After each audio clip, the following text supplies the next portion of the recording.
네, 우리 이 시간에 함께 은혜 받으실 말씀 찾아보겠습니다. 신약성경 창세기 50장 18절에서 21절에 있는 말씀입니다. 저희 교회는 현대인의 성경을 보고 있습니다. 우리 스크린에 말씀을 띄워드리겠습니다. 여러분 눈으로 함께 보시고요. 제가 여러분을 대신해서 읽어드리겠습니다. 창세기 50장 18절에서 21절에 있는 말씀입니다. 그리고 그 형들이 직접 와서 요셉 앞에 엎드려 우리는 당신의 종들입니다 하자 요셉이 그들에게 말하였다. 두려워하지 마십시오. 내가 하나님을 대신할 수 있겠습니까? 형님들은 나를 해치려고 하였으나 하나님은 그것을 선으로 바꾸셔서 오늘날 내가 많은 사람의 생명을 구할 수 있게 하셨습니다. 그러니 형님들은 조금도 두려워하지 마십시오. 내가 형님들과 형님들의 자녀들을 보살펴 주겠습니다. 이와 같이 요셉은 따뜻한 말로 그들을 안심시켰다. 아멘. 오늘 이 말씀을 가지고 비로소 화해로 초점이 맞춰지다 라는 제목으로 여러분들과 함께 은혜를 나누기를 소망합니다. 한번 넘겨주시죠. 여기도 많은 분들이 안경을 쓰고 계신데요. 우리 하나가 저한테 종종 이럴 때가 있습니다. 아빠, 나도 아빠 안경을 쓰고 싶어. 이럴 때가 있습니다. 그럼 절대 안 주죠. 왜냐하면 이건 저에게 초점이 맞춰져 있기 때문에 눈이 좋은, 저는 이렇게 얘기합니다. 하나한테. 너는 눈이 새 거라 좋아. 나는 오래돼가지고 나쁘고. 근데 새 거는 좋기 때문에 이게 필요가 없어. 안경이 얼마나 불편한 줄 알아? 막 땀나고 막 자꾸 내려오고 얼마나 불편한지 몰라. 한번 써보고 싶다고 막 그래요. 여러분들도 어렸을 때 그런 적 있지 않습니까? 안경 한번 써고 싶어서 엄마 아빠 안경이든지 한번 써본 적 있어요. 저도 그런 적 있습니다. 안경 쓰니까요. 잘 보일 것 같았는데 하나도 안 보여요. 막 어지럽고 막 뿌옇게 보이는 걸 경험한 적이 있습니다. 왜 그렇습니까? 안경은요, 내 시력에 맞춰졌을 때 오히려 잘 보이는 것이죠. 그냥 안경을 썼다고 아무 안경이나 썼다고 잘 보이는 것이 아니라 내 시력에 초점이 맞춘 것이 중요하다라고 하는 것입니다. 가끔 대화를 하다 보면 같이 대화를 하고 있는데요, 전혀 서로 다른 얘기를 할 때가 있습니다. 우리 가까운 사람들이랑 대화할 때, 그죠? 부부끼리 대화할 때 주어를 빼고 이렇게 얘기하잖아요. 내일 그거 하기로 했잖아. 뭐? 그거 우리 맨날 얘기했잖아. 그거? 여기서부터 갈라진 겁니다. 내일 그거 할 거지? 그래서 그래 그거 하자. 그래놓고 둘 다 딴 데 가서 기다리고 있는 거예요. 그죠? 우리는 같이 대화하고 있는데도 불구하고 같이 대화가 안 됩니다. 왜요? 초점이 안 맞춰져 있기 때문입니다. 얘는 이 얘기하는데 나는 이 얘기하고 있으니까요. 같이 한 공간에서 대화를 하고 있어도 초점이 맞춰지지 않으니까 하나를 볼 수가 없다라고 하는 것입니다. 여러분, 이처럼 잘못 맞춰진 초점은요, 분명하게 바라보지 못하는 단점이 있습니다. 우리 그리스도인들의 초점은 어디에 맞춰져야 될까요? 하나님을 바라봐야 됩니다. 고개 들고 저를 보세요. 사람 뒤에 숨지 마시고 핸드폰 하지 마시고 하나님을 바라봐야 됩니다. 하나님을 바라봐야 됩니다. 여기서 하나님을 바라봐야 된다는 것, 우리 이렇게 생각하죠. 예배 시간에 하나님을 바라봅시다 이런 얘기 많이 합니다. 예배 시간은요, 개나 소나 다 하나님 봅니다. 우리 그리스도인들이 하나님께 초점을 맞춰야 된다는 것은요, 여러분의 삶의 자리에 가서 하나님을 바라봐야 된다는 겁니다. 근데 오늘 여기서도 하나님을 못 바라보면 매주 9시 반에 아동부 예배가 있어요. 거기를 한번 와보시는 것도 좋을 겁니다. 무슨 얘기냐? 여러분, 예배 시간에 하나님을 안 보는 사람 거의 없어요, 여기서. 그죠? 예배 시간에 속에 내 마음속에 부처님 티 입고 오신 분이 계십니까? 안 계시죠, 그죠? 우리 다 하나님 바라봅니다. 하나님 바라보려고 노력해요. 근데 여러분, 성경에서 이야기하는 우리 초점을 하나님께 맞춥시다라고 하는 얘기는요, 예배 시간에 하나님을 바라봅시다도 물론 포함되어 있지만 더욱 중요한 것은요, 어디에서 우리의 초점이 하나님께로 향해야 되느냐? 우리의 삶의 현장에서, 우리의 삶을 맡고 있는 그 처절한 문제 가운데서, 그리고 어찌해야 할지 방법을 알지 못하는 그 상황 가운데서, 매일매일 지루하게 반복되는 그 평범한 일상 속에서 우리는 하나님을 바라봐야 된다. 하나님께 초점을 맞춰야 된다라고 이야기하고 있는 것입니다. 여러분, 이렇게 생각하죠. 나는 주일날 교회에 오기 때문에 하나님을 바라보는 사람이야. 여러분, 절대 아닙니다.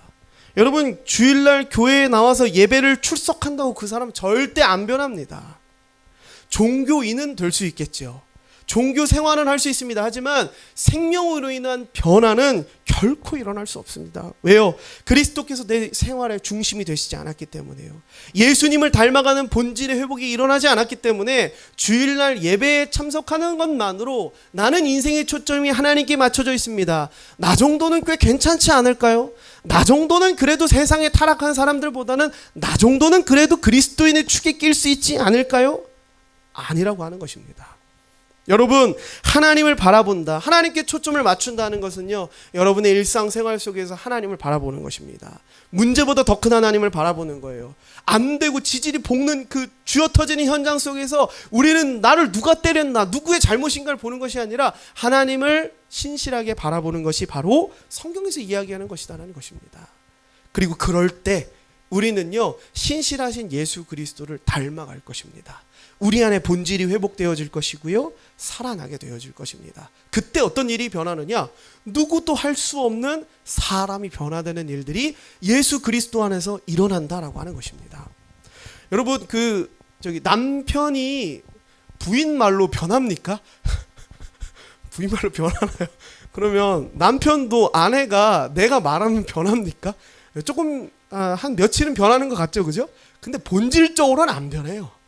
본질적으로 안 변합니다. 예화가 하나 떠올랐는데 하면 사모님한테 혼날 것 같아서 안 하도록 하겠습니다. 우리 다 겪잖아요, 그죠? 내가 말한다고 사람이 변합니까? 아니에요. 사람이 오죽 안 변하면 뭐가 있느냐? 여러분, 병원에 가서도 치료를 받으려고 그래요. 변하려고. 근데 약물을 쓰고 상담을 하고 권위를 가지고 이야기를 해도 안 변합니다. 사람은 안 변해요. 오직 어디서 변할 수 있느냐? 우리가 그리스도 안에 거할 때, 그리스도께서 우리의 삶을 회복시킬 때 우리는 그때 변할 수 있다라고 하는 것입니다. 여기 구신자분들, 신앙생활이 좀 오래되신 분들 다 그 경험하지 않았습니까? 여러분 원래 교회 올 분들이 아니잖아요, 그죠? 교회 올 분들이 아니고 내 마음대로 살던 분들인데 어떻게 여기까지 오시게 됐습니까? 여러분, 그리스도 안에서 여러분들이 변화되시지 않았습니까? 남편이 그렇게 얘기해도, 아내가 그렇게 얘기해도, 엄마 아빠가 그렇게 얘기해도, 자녀들이 그렇게 얘기해도 변하지 않던 내가 어떻게 됐습니까? 예수 그리스도 안에 있을 때, 그분을 바라볼 때 우리 본질이 회복되고요, 삶의 변화가 일어납니다. 할렐루야. 여러분들한테 이 고백들이 넘쳐나기를 주님의 이름으로 소망합니다. 여러분, 초점이 맞춰지는 것이 그래서 중요한 것이에요. 한번 넘겨주시죠. 초점이 안 맞춰지면 어떻게 됩니까? 여러분, 안경 쓰는 제가요, 저는 이게 짝눈이에요. 다 마이너스입니다. 제가 안경을 벗고 운전을 하면 필시 이렇게 될 겁니다. 신호가 안 보이고요, 옆에 오는 차가 안 보일 거예요. 사고가 날 겁니다. 여러분, 마치 내가 교회는 다니지만 내가 하나님께 초점을 안 맞추고 그리스도 안에서 살지 않는다면 마치 여러분의 신앙생활은 이와 같을 것입니다. 문제에 이리 치이고 저리 치이고 하나님께로 가야 되는 걸 아는데 못 가는 내 자신이 너무 정죄함 때문에 힘들고, 그래서요, 때로는 세상의 방법으로 이리 부딪힙니다, 저리 부딪힙니다. 마치 우리의 신앙생활 같다는 것이죠. 여러분, 우리의 신앙생활이 그렇습니다. 교회는 나와요. 예배 드리는 것은 잘 알고 있습니다. 예배는 꼬박꼬박 잘 드리죠. 근데 초점이 하나님께 맞춰져 있지 않아요. 흐려서 아무것도 보이지 않는 겁니다. 신호를 보고 신호에 맞게 가야 되는데, 하나님 말씀을 듣고 하나님 말씀에 순종하며 살아가는 것이 그리스도인의 삶인데 초점이 맞춰지지 않으니 신호가 안 보이는 거예요. 그래서 2차도 치고 전봇대도 받고 그러고 가는 겁니다. 근데 또 신기한 건 뭔지 아십니까? 그렇게 다 받고 집은 돌아와. 그죠? 그 나쁜 사람들이죠. 음주운전하는 사람 나쁜 사람들이죠. 그래도 그 사람들 어리치고 저리쳐도 집은 돌아와요. 그죠? 우리도 똑같아요. 신앙생활 하면서 이리 치고 저리 치고 하나님께 초점 안 맞추고 신호도 안 보고 그냥 내 마음대로 살다가 주일날 교회는 또 잘 돌아옵니다. 이게 또 하나님의 은혜인 것 같아요. 하나님의 또 은혜인 것 같아. 너 돌아와라 라고 하시면서 너 다시 한번 하나님 안에서 회복하자 라고 하시는 것 같습니다. 여러분, 오늘 이 예배를 통해서 여러분들의 이 신앙의 초점이 하나님께로 맞춰지기를 주님의 이름으로 소망합니다. 여러분, 하나님께서는요, 노래하는 교회를 통해서 이번 여름에 놀라운 일들을 행하실 것입니다. 저의 마음에 저번 주도 고백했지만 여러 문제들이 우리 공동체 안에도 우리가 해결해야 될 여러 문제들이 직면해 있습니다. 그 이 직면한 문제들 가운데 저는 어떤 한 문제의 포인트에 집중하기보다 뭐에 집중하고 결정했느냐? 하나님이 이 공동체에 어떤 일을 하실까? 하나님이 이 인간들을 어떻게 변화시키실까? 요거에 난 집중해야겠다라고 마음을 먹었습니다. 그래서 솔직히 여러분, 저는요, 여러분들이 지금 겪고 있는 문제 그렇게 크게 신경 안 씁니다. 저 죽겠어요 목사님, 저 이래요, 힘들어요, 어째요 저째요 라고 하지만 기도하겠습니다. 저는 정답을 분명히 알고 있어요. 당신이 하나님께로 나와 하나님께 마음을 열고 하나님과 화해가 이루어진다면 당신의 문제는 해결될 것이 너무나도 분명히 보이기 때문에 저는 무엇을 보고 무엇을 말하기로 결정했느냐, 이 사람 때문에 힘들어요, 저 사람 때문에, 이 문제 때문에 힘들어요, 저 문제 때문에 힘들어요가 아니라 하나님은 하나님의 일을 하실 것입니다. 우리 노래하는 교회 하나님은 당신의 일을 행하실 것입니다. 여러분, 그 하나님의 일하심 가운데 여러분들이 함께 하기를 주님의 이름으로 소망합니다. 한번 넘겨주시죠. 오늘은 요셉 이야기를 오늘은 요셉 이야기를 할 겁니다. 여러분, 요셉 이야기 잘 아시겠지만 오늘 어디에다 좀 포인트를 둘 것이냐, 그의 초점이 변화되는 것에 집중해서 볼 것입니다. 여러분, 요셉은요, 오늘 우리가 읽은 것처럼 이집트 전역에 화해를 전하는 사람이 되었어요. 화해의 대사가 되었습니다. 뿐만 아니라 그는 그의 평생에 걸쳐서 해결하지 못하는, 여러분들이 평생에 걸쳐 해결하지 못하는 그 근원적인 문제를 가지고 있는 것처럼 요셉도 그 근원적인 문제를 가지고 있었어요. 그게 뭐냐? 가족이었습니다. 가족은 그에게 원수이기도 했고요, 미워하는 대상이기도 했고요, 죽이고 싶은 대상이기도 했습니다. 또 한편으로는 애절한 마음이 갖고 그리운 마음도 갖는 이런 애증의 관계가 바로 이 가족이었습니다. 하나님께서는요, 요셉을 화해의 대사로 세우시면서 그의 삶을 통해 이스라엘 전역에 화해를 전파하시는 것뿐만 아니라 그의 인생에 계속해서 해결하지 못했던 그 본질적인 문제까지도 화평케 하시는 것을 우리는 볼 수 있습니다. 먼저 요셉의 오리진으로 한번 가보죠. 요셉이 처음 등장했을 때 요셉의 이야기는 이렇게 시작됩니다. 요셉이 꿈을 꿨어요. 곡식단이 이렇게 서 있습니다. 근데 자기한테 다 절했대요. 곡식단 수가 아버지랑 형제들 숫자랑 똑같아요. 그리고요, 해와 달과 별들이 자기에게 다 절했다는 그런 꿈을 꿨습니다. 내용은 그런 거예요. 온 가족들이 자기에게 절을 하게 될 것이다 라고 하는 것입니다. 당시에 요셉의 그 서열을 좀 보면요, 요셉은 12명의 아들들 중에 11번째 아들이었습니다. 그리고요, 아버지 야곱에게는 4명의 부인이 있었어요. 그 중에 라헬이라는 부인의 자식이 요셉이었습니다. 그리고 이 라헬이라는 엄마는요, 요셉의 동생인 12번째 막내 베냐민을 낳다가 돌아가셨어요. 즉, 이 요셉은요, 이 가족 중에 서열이 맨 꼴찌입니다. 맨 꼴찌. 베냐민이랑 그 세트예요. 세트라 맨 막내입니다. 근데 이들을 지켜줄 엄마가 있어요, 없어요? 없어요. 서열도 꼴찌인데 지켜줄 엄마도 없어. 그러니 이 요셉은요, 이 가정에서 가장 힘이 없는 사람이었습니다. 인정받지도 못하고 맨날 구박만 받고 그런 말썽꾸러기로만 여김받았던 사람이 요셉이었다라고 하는 것이지요. 근데 요셉이 꿈을 꿨습니다. 가족들이 자기에게 다 절을 해요. 요셉은요, 이 꿈을 당시에 이 꿈이 무슨 내용인지 해석하지 못했습니다. 아마도 그는 그렇게 생각했을 것 같아요. 내 이 불쌍한 처지에 대해, 신세에 대한 한탄, 어떤 형들에 대한 내가 여태까지 당했던 그런 수모에 대한 복수, 뭐 이런 것쯤으로 생각했던 것 같습니다. 여러분, 우리는 이 사건을 통해서 뭘 알 수 있느냐 한번 넘겨주시죠. 하나님께서는요, 당신의 일을 행하시기 위해서 여러분을 찾아가신다라고 하는 것입니다. 요셉이 아직 하나님께 초점이 맞춰지지 않았을 때, 그가 하나님께서 주신 꿈을 꿨음에도 불구하고 그 꿈이 무엇을 의미하는지, 하나님께서 내 인생에 어떤 일을 행하기를 원하시는지 해석하지 못했습니다. 하나님을 알지 못했어요. 근데 그때 하나님께서는 당신을 먼저 찾아가신다. 여러분, 아직 하나님을 우리가 찾기 전에요, 요셉도 그랬고요, 우리도 마찬가지입니다. 그분은 당신을 먼저 찾아가신다라고 하는 것입니다. 그리고 우리는요, 우리에게 당신께서 어떠한 일을 나의 인생 가운데 행하실지에 대해서 우리에게 알려주신다라고 하는 것입니다. 자, 여러분, 하나님께서 우리를 먼저 찾아오세요. 그리고 우리의 인생에 어떤 일을 행하실지에 대해서 알려주십니다. 모세 기억나십니까?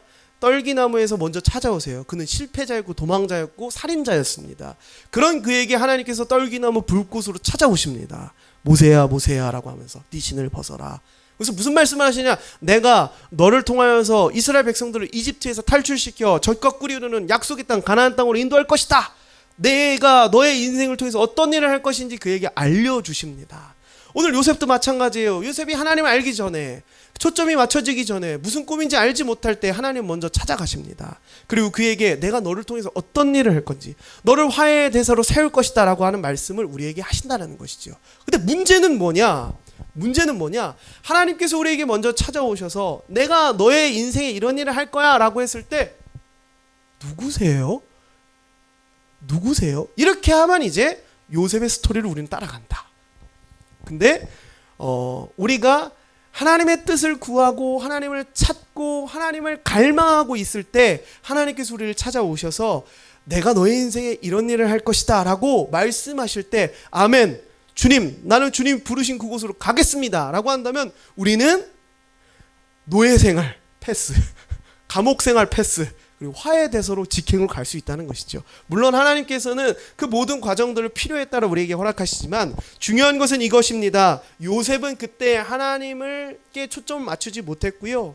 하나님이 그에게 찾아오신 것을 알지 못했습니다. 그는 구하지 않았고요. 찾지 않았고요. 두드리지 않았습니다.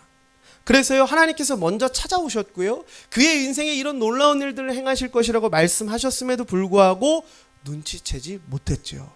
그리고 그의 인생은 이제부터 고생길이 시작되는 것입니다. 요셉은 아마 이런 말을 들었을 것입니다. 너는 작은 자야. 너는 뭘 할 수 없는 사람이야. 너가 무슨 일을 할 수 있다 그래? 너는 엄마도 돌아가셨잖아. 너는 서열도 맨 꼴찌잖아. 너 같은 사람이 뭘 할 수 있겠어? 라는 말을 들었을 것입니다. 근데 요셉이 진짜 들어야 되는 얘기는 그 얘기가 아니었어요. 하나님은 요셉에게 뭘 말씀하셨냐면 넌 큰 자가 될 것이다.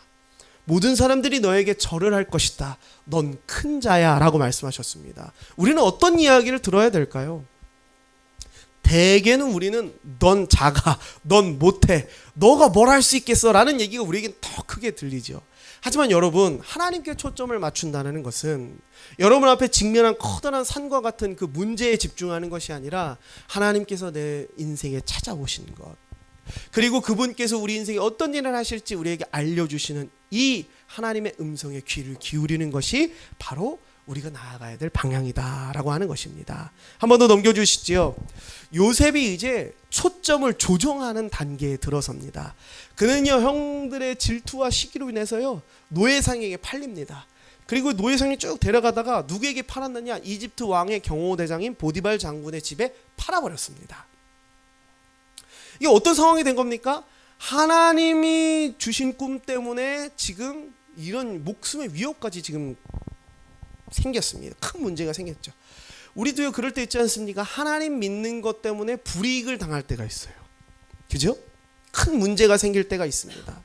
목숨의 위협도 느끼고요, 어딘지도 모르는 타지에서 노예 생활을 이제 시작하게 됐습니다.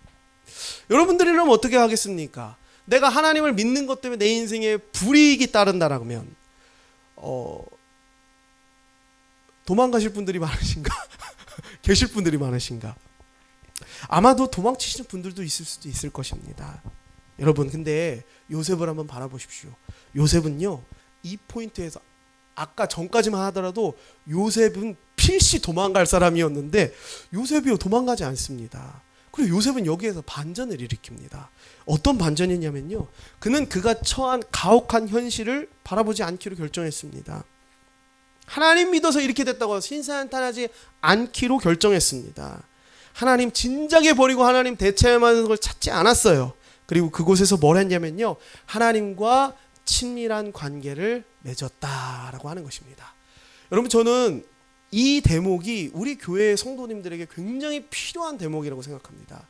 여러분, 우리는 쉽게 이렇게 생각하죠. 문제가 닥쳐요. 그럼 우리 이렇게 얘기합니다. 하나님, 이 문제를 해결해 주시면 제가 하나님과 친밀한 관계를 맺을게요. 아니에요. 하나님은 뭘 원하시느냐? 여러분이 먼저 친밀한 관계를 맺기를 원하십니다. 제가 많이 예를 들었어요. 그런 거죠. 여러분, 하루 종일 힘들고 땀 뻘뻘 흘리면서 열심히 일을 했습니다. 근데요, 집에 돌아오면 그 모든 피로가 씻겨져요. 왜 그렇습니까? 사랑하는 내 아내가 있기 때문에, 사랑하는 내 자녀가 있기 때문에. 이 관계가요, 아무리 힘든 곳에 내가 빠져도요, 이 관계를 내가 믿기 때문에, 이 관계에서 주는 사랑의 관계가 있기 때문에 우리는 그 모든 것이 괜찮아지는 겁니다. 그리스도인이라고 문제가 없는 게 아니에요. 아픔이 없는 게 아닙니다. 있습니다. 근데요, 괜찮아요. 기뻐할 수 있어요. 왜요? 하나님이 나와 사랑의 관계에 있기 때문에. 그로 인하여서 우리는 문제 가운데서도 기뻐할 수 있다라고 하는 것입니다. 다들 목사님이 뭔 소리 하는 거지? 하고 보시는 것 같은데 이해가 되시나요? 네, 다들 좀 이렇게 너무 더우셨어요 이번 주? 네, 에어컨이 조금 덥나요? 약간 더운 것 같아요. 저는 조금 더운데. 네, 네. 네. 다시 말씀으로 돌아와서 우리 한번 넘겨주시죠. 39장 22절에서 6절에 보면 요셉이 뭐 했는지 여기 나옵니다. 여호와께서 요셉과 함께 하심으로 그는 자기 주인의 집에 살면서 모든 일을 성공적으로 수행했다. 그 주인은 여호와께서 요셉과 함께 하셔서 그가 하는 일마다 잘되게 하시는 것을 보고 그를 기특하게 여기고 신임하여 자기 신복으로 삼고 가정의 모든 일과 자기 소유를 다 그에게 맡겼다. 그때부터 요셉을 위해 여호와께서 보디발의 집에 복을 내리심으로 그의 집안 일이 잘되고 재산이 날로 늘어갔다. 그래서 주인은 그의 재산을 다 요셉에게 맡기고 자기가 먹는 음식 외에 아무것도 간섭하지 않았다. 아멘. 자, 여러분 노예가 한번 넘겨주실까요? 제가 한번 웃으라고 한번 가져와봤어요. 예. 아멘까지. 그럼 여러분이 노예가 됐다고 한번 상상해 봅시다. 하나도 좋은가 봐. 여러분이 한번 이집트 당시에 노예가 됐다고 한번 상상해 봅시다. 여러분 이렇게 웃지 못할 거예요. 아마 불볕 같은 그 더위에 먹을 것도 못 챙겨 먹고, 일단 여러분은 하루에 눈을 뜨면 뭐부터 걱정해야 되느냐? 오늘 내가 안 굶어야겠다. 오늘 내가 안 맞아야겠다. 오늘 내가 죽지 말아야겠다 라는 것을 걱정해야 될 것입니다. 여기서 해맑게 웃고 있지만 웃지 못할 거예요. 왜냐하면 오늘 하루 내가 뭘 먹을지 뭘 입을지 어떤 일을 할지 심지어는 목숨이 왔다 갔다 할지 장담할 수 없는 것입니다. 걱정이 될까요 안 될까요? 일어나자마자 우리 살이 쫙쫙쫙 빠질 겁니다. 근심과 걱정이 있을 것입니다. 오늘은 한 끼라도 먹을 수 있을까? 빵 부스러기라도 좀 주술 수 있을까? 오늘은 일하다 실수 안 해가지고 맞진 않을까? 오늘 내가 혹시나 실수해가지고 장군 식사를 대접하다가 어이쿠 해가지고 옷에다 다 흘려봐요. 내가 오늘 죽임당하진 않을까? 그 걱정을 하겠죠. 근데 어땠습니까? 요셉은 어땠나요? 하나님과 친밀한 관계를 맺었습니다. 하나님과 함께 했대요. 하나님과 함께. 그리고요, 많은 사람들이, 그 곁에 있는 사람들이 뭘 봤냐면요, 하나님과 함께하는 요셉을 보았대요. 그가 하나님과 친밀하게 지내는 것을 보았습니다. 그리고 그의 인생이 풀어지는 것을 보고요, 아, 하나님이 이와 함께 하시는구나. 그래서요, 더 큰 복을 그에게 허락했다라고 하는 것입니다. 우리는 어떻게 합니까? 문제가 있으면요, 그 문제 보기 바빠요. 하나님 오늘 굶어 죽을 수도 있어요. 하나님 오늘 주인한테 맞을 수도 있어요. 저 죽을 수도 있습니다. 여기서 해병시켜 주시면 제가 열심히 신앙생활 하겠습니다. 제가 열심히 막 예배도 다 나가고요, 뭐 평일 모임도 나가고요, 막 헌금 생활도 하고요, 헌신도 하고요, 막 이렇게 하겠습니다. 순서가 잘못됐다라고 하는 것이죠. 여러분, 요셉을 통해서 하나님께서 말씀하십니다. 먼저 나와 화해하자라고 말씀하십니다. 먼저 하나님과 친밀한 관계를 맺을 때 요셉의 인생은 풀어지기 시작했습니다. 그리고요, 노예로서는 상상하지 못하는, 자기 먹을 거 이외에는 다 네 맘대로, 재산도 네 맘대로 다 관장해라. 그 얘기 무슨 얘기입니까? 오늘 고기 먹고 싶은데, 그럼 노예인데 고기 먹고 싶을 수 있는 거예요. 오늘은 좀 그늘에서 일하고 싶은데 자기 일만 잘하면 되니까 그늘에서 일할 수 있는 겁니다. 걱정할 것이 없어진 거예요. 여러분, 순서가 뒤바뀌니까 그의 인생은 완전히 바뀌기 시작했습니다. 죽지 않으려고 문제에 포커스가 맞춰서 그거 해결해달라고 애쓴 것이 아니라 하나님께 초점을 맞추기 시작할 때 그의 인생은 변화되기 시작했다라고 하는 것입니다. 여러분은 왜 여러분의 인생을 주관할 수도 없는 것들에 목매어 계십니까? 여러분 한번 예를 들어 볼게요. 여러분이 한 끼에 100만 원 하는 식사를 하러 갔다고 해봅시다. 아주 고급스러운 식당에 갔다고 해봅시다. 여러분 메인 요리를 먹고 있는데 거기에 뭐가 씹혔는데 파삭 하더니 거기서 뭔가 끈적끈적한 액이 이렇게 쭉 흘러요. 바퀴벌레였던 겁니다. 상상만 해도 끔찍하지 않습니까? 근데 나 밑에 보면 나도 설교 안 할 거야. 나 밑에 보고 있으면 나도 설교 안 할 거야. 나도 열심히 준비해서 왔는데 밑에 보지 말고 나 좀 잘 좀 봐주셨으면 좋겠습니다. 어디까지 얘기했나? 바퀴벌레 100만 원짜리 식사를 하러 갔는데 바퀴벌레가 나온 거예요. 그럼 누구한테 얘기해야 됩니까? 눈앞에 누가 얼쩡거리느냐? 서빙했던 사람이 막 얼쩡거려. 당신 일로 와봐. 내가 여기 100만 원짜리를 해가지고 식사를 하는데 바퀴벌레가 나왔어. 막 이거 어떻게 할 거야? 어떻게 배상할 거야? 얘기해도 그 서빙하는 사람이 뭘 해줄 수 있어? 죄송합니다. 이거밖에 못해요. 그 사람에 따져봤자 우리는 얻을 수 있는 게 아무것도 없습니다. 근데 여러분의 인생 어떻습니까? 하나님과 화평하면 우리 문제가 해결될 것을 다른 데 가서 우리는 화평하고자 하는 것입니다. 이게 돈 문제인가, 관계 문제인가, 어떤 문제인가, 여기 가서 기웃거리고 저기 가서 기웃거리고. 근데 여러분 해결해줘요? 여러분 마음이 속상해가지고 친구들 만나가지고 막 수다 떨었다고 해봅시다. 그때는 좀 편해진 것 같아요. 해결된 것 같습니다. 돌아오면 다음 날은 여전히 똑같지 않습니까? 여러분 그 친구들은 여러분 문제를 해결해 줄 수 없어요. 여러분 100만 원짜리 식사를 하고 거기에 문제가 있어도 누구한테 항의해야 됩니까? 셰프, 지배인한테 항의해야 됩니다. 셰프 불러주세요. 지배인 불러주세요. 와서 내가 고급스러운 식사를 내 돈 주고서 시켰는데 여기서 바퀴벌레가 나왔습니다. 이거 당신 어떻게 할 겁니까? 너무나 죄송합니다. 제가 이 피해에 대해서 보상해드리고요. 식사를 다시 내드리고요. 어떤 그런 잘못에 대해서 배상할 수 있도록 제가 최대한 돕겠습니다. 그죠? 그 모든 것들을 책임질 수 있는 사람한테 우리가 말할 때 우리는 그에 대해서 해결할 수 있다라고 하는 것이죠. 우리의 인생도 마찬가지입니다. 여러분 인생 누가 주관하시는지 분명히 고백하시길 바랍니다. 하나님이 여러분의 인생 주관하십니다. 여러분의 친구가 주관하는 게 아니에요. 여러분의 감정이 주관하는 게 아닙니다. 여러분이 생각하는 그 문제의 해결이 여러분의 인생을 주관하고 있는 것이 아닙니다. 여러분 그렇게 애를 쓰고 댔던 돈이 여러분을 구원할 것 같습니까? 여러분 관계가 구원할 것 같습니까? 여러분 돈은 있다가도 없어집니다. 관계도 좋았다가 배신자가 되기도 합니다. 건강도요, 평생 건강했던 사람이 갑자기 병으로 돌아가시기도 합니다. 우리를 주관할 수 있는 것은 그 어떤 것도 없습니다. 오직 하나님만이 우리의 인생을 주관하신다. 그러니 우리는 누구와 화해해야겠습니까? 하나님과 먼저 화해해야 된다. 한번 넘겨주시죠. 요셉은요 하나님과 화평을 누리게 되었고요. 그를 둘러싼 문제는요 하나님과 누리는 화평으로 인해서 화해되기 시작했다라고 하는 것입니다. 요셉은요 이런 놀라운 은혜를 받았습니다. 근데요 보디발의 아내가 그를 유혹했죠. 그 과정에서 감옥에 갇힙니다. 또 문제 직면하죠. 여긴 좀 빠르게 지나갈게요. 이거 다 아시니까. 감옥에서도 빵 굽는 신하를 만납니다. 그 안에서도요 요셉은요 하나님과 신실한 관계를 맺었습니다. 그래서요 그 간수들이 요셉한테 또 일을 맡겨요.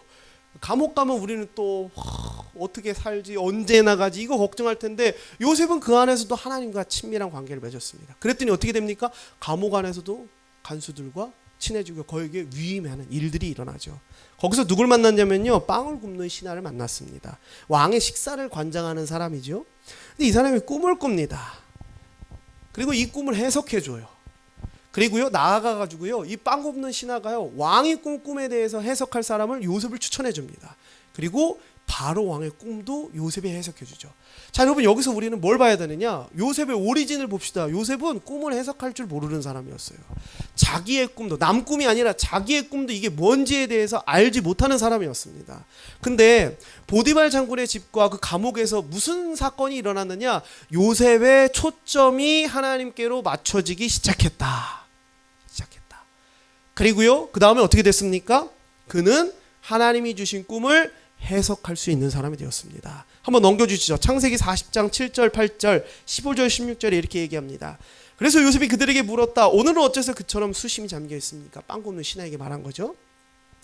내가 꿈을 꿨는데 해몽해 줄 사람이 없구나. 그랬더니 요셉이 이렇게 얘기합니다. 해몽은 하나님이 하시지 않습니까? 당신들의 꿈을 나에게 말씀해 주십시오. 그리고 바로 왕에게 나갔습니다. 15절에 이때 바로가 요셉에게 내가 꿈을 꾸었는데 그것을 해석해 줄 사람이 아무도 없다. 그러나 나는 네가 꿈을 잘 해석하는 말을 들었다. 그랬더니 요셉이 나는 할 수 없지만 하나님이 왕에게 그 꿈의 뜻을 말씀해 주실 것입니다. 자 여러분 어떤 초점이 달라졌는지 이제 보이십니까? 보이세요? 요셉은요 그 전에 뭐 했습니까? 열등감에 휩싸인 사람이었고 실패와 좌절과 사람들이 깎아내리는 소리가 더 큰 사람이었습니다. 그래서 하나님께 초점을 못 맞추는 사람이었어요. 근데 하나님께서는요 보디발 장군의 집과 감옥을 통해서 그의 초점을 맞추기 시작하십니다. 그리고요 일련의 사건을 통하여서 꿈을 통해 하나님께서 말씀하시는 그의 인생에 하시고자 하는 일들, 하나님께서 지금 이 땅에 하시고자 하는 일들이 무엇인지 초점이 맞춰지니 이제 그 꿈속에 하나님이 보이기 시작한다. 그의 인생에 어떤 일을 하실지 하나님이 보이기 시작하고요, 이 땅에 무슨 일을 하실지 하나님이 보이기 시작했다라고 하는 것입니다.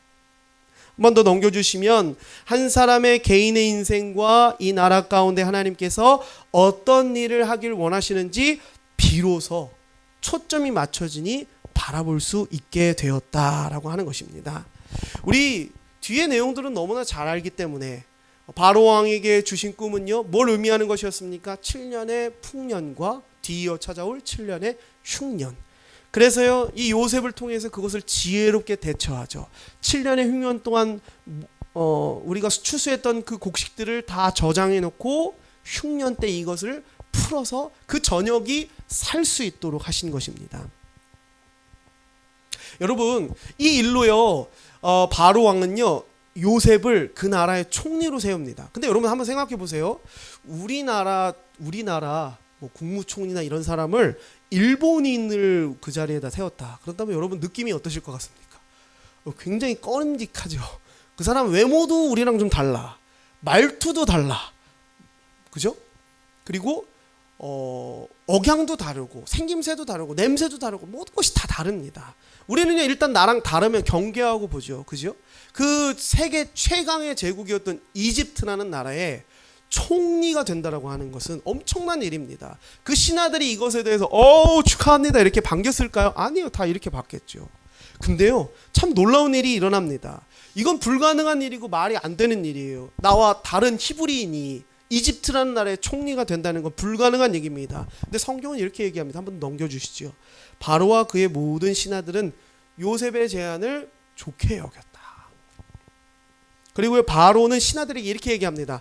하나님의 영이 충만한 이런 사람을 우리가 어디서 만날 수 있겠는가 라고 얘기합니다. 자, 우리는 이렇게 생각하죠. 내가 열심히 살고 내 문제들에 대해서 열심히 해결하고 하나님 말고 열심히 살다 보면 하나님께 헌신할 날들이 있을 거야. 하나님께 날 쓰시겠지.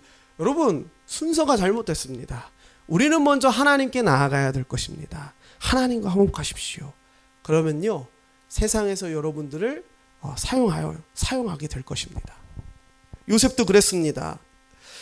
요셉은 다른 나라 사람이었어요. 총리로서 어울리지 않는 사람이었습니다. 근데 그가 먼저 하나님과 화목해 되었을 때 하나님께서는 우리의 상상을 뛰어넘는 놀라운 일을 그의 인생에 부어주셨다라고 하는 것이죠.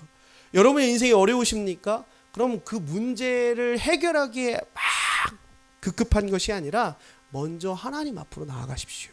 하나님과 화해할 때 그 문제를 해결되고 본질이 회복되는 것을 성경은 계속해서 이야기해주고 있다는 것입니다. 마지막입니다. 비로소 화해로 초점이 맞춰지다라는 것이지요. 40장 53절에서 57절을 보면 이집트 땅에 7년 동안 풍년이 끝나고 요셉의 말대로 7년의 흉년이 시작되었다. 이때 다른 나라에는 기근이 들어 굶주렸으나 이집트 전역에는 식량이 있었다. 그러나 이집트에서도 서서히 기근이 찾아들자 백성들은 바로에게 식량을 달라고 부르짖었다. 그래서 바로는 모든 이집트 사람들에게 요셉에게 가서 그가 시키는 대로 하라고 하였다. 이집트 전국의 기근이 더욱 심각해지자 요셉은 모든 창고를 열어 이집트 사람들에게 곡식을 팔았다. 그리고 기근이 온 세상을 휩쓸고 있었으므로 다른 나라 사람들도 요셉에게 곡식을 사려고 이집트로 몰려들었다. 이제 무슨 일이 일어났습니까? 요셉을 통하여 이집트 전역이 화해를 이뤘습니다. 가뭄과 기근 가운데 곡식을 얻을 수 있었고요. 죽을 수도 있었던 사람들이 그 요셉이 하나님께서 하신 일을 통하여서 곡식을 살 수 있게 되었다라는 것이죠. 여러분 우리는 이걸 통해서 하나님의 관심은요 여러분의 개인의 문제에만 국한되어 있지 않다라고 하는 것을 기억하시길 바랍니다. 하나님은 이스라엘 백성들을 통하여 요셉을 통해서 어떤 일을 행하셨습니까? 모든 민족이 하나님의 복을 얻기를, 하나님의 구원이 얻기를 원하셨다라는 것입니다. 우리가 먼저 하나님과 화해하여서 화해의 대사가 될 때 열방의 화해의 지경을 넓혀갈 때 당신 안에서 당신의 인생을 통해 화해가 전달되게 될 것이다 라는 것입니다. 하나님께서 베푸신 시간들을 통해서 열방을 향해 그 화해를 베풀 수 있는, 선포할 수 있는 여러분들이 되길 소망합니다. 그때 놀라운 것은요, 여러분을 묶고 있었던 그 본질적인 문제들이 화해되기 시작한다라는 것이죠. 앞서 말씀드린 대로 요셉의 근본적인 문제가 있습니다. 그는 가족에게 버림을 받았어요. 가족을 미워합니다. 시기합니다. 인정받은 적이 없었어요. 이 문제가 아직 해결되지 않았습니다. 사실 그의 인생의 가장 큰 문제는 이거였어요. 매 순간 따라오는 그의 어떤 트라우마, 그의 어떤 상처, 그가 넘어지는 지점이 이 지점이었습니다. 근데 하나님께서는 이 지점에 대해서는 말씀하시지 않아요. 그리고 이를 통하여서 화해케 하시는 화해의 대사로 사용하십니다. 그리고요, 그 모든 화해의 대사로 화해의 지경을 넓혀갈 때 하나님께서는 그의 본질적인 문제까지도 화해하기 시작하십니다. 우리가 앞서 읽었던 내용이죠. 형제들과 아버지와 화해가 일어나기 시작합니다. 그를 평생을 묻고 있었던 그 문제가요, 하나님 이거 좀 해결해 주세요. 하나님 이거 해결해 주세요. 하나님 해결 안 해주네. 내 방법을 해결해야지. 막 돌아다니다가 지쳐가지고 자기 뿔에 지치는 것이 아니라 먼저 하나님 앞에 나아가서 하나님과 화해의 관계를 누릴 때, 친밀한 관계를 누릴 때 하나님께서는 당신을 통해 당신의 인생의 반경에 화해의 지경을 넓혀 가십니다. 그리고 당신의 본질의 문제에 화평케 하신다라고 하는 것입니다. 우리 찬양단 좀 앞으로 나와주시고요. 우리 말씀 마무리하면서 함께 찬양하고 기도하기를 소망합니다.